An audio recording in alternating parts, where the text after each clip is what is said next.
এরকম ভাবে তারা দাম দিতে চাচ্ছে না। আপনি যখন একটা মেলা বা প্রদর্শনী যাবেন দেখবেন তারা প্রথমে তারা নেগলিজে চটের তৈরি, এটা বলতে হচ্ছে না যে পাটের তৈরি, অহংকার করে বলতে পারো না। আমাদের সিস্টেম ততদিন পর্যন্ত অহংকার করতে না শিখবো, অহংকার বলতে এই অহংকার শর্টের না, তৈরি আবার অনেককে বলতে আমি শুনলাম যে ছালার তৈরি, ছালার তৈরি এরকম ভাবে ছালা তো মানে কি জায়গায় জিনিসটাকে ফেলনা হিসেবে। ফেলনা হিসাবে ইউজ করে। তো ছালা বলতে আমরা একসময় বলতাম, একসময় দেখবো স্কুল কলেজে পাট একটা রচনা ছিল, এখন এটা নাই। তো পোলাপান শিখবে কিভাবে যখন না শিখবে, না শুনবে, না জানবে, তখন তার প্রতি তো আগ্রহ আসবে না।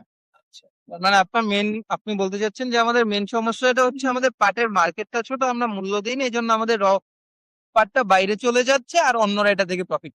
না, এটার মূল কারণ হচ্ছে মূল কারণ হচ্ছে আমাদের ইচ্ছা শক্তি। প্রথম হচ্ছে আমাদের ইচ্ছা শক্তি। আমরা 18 কোটি মানুষ একত্রিত হতে বলতে হবে যে পাট আমাদের, সন্তান যেমন আমার, এই পাট আমার, মা আমার, পাট আমার, দেশ আমার। এদেরকে রক্ষা করার জন্য আমাদের সকলকে এগিয়ে আসতে হবে এবং সকলে বাধ্যতামূলক ভাবে এক পিস হলেও আমাদের একটা পাটের পণ্য ক্রয় করুন। যেমন আমরা প্লাস্টিক, স্টিল, সিলভার ব্যবহার করি, এর সাথে আমরা পাটের একটা পণ্য যদি ক্রয় করি, 18 কোটি আপনার একটা পাটের পণ্য বিক্রি হবে।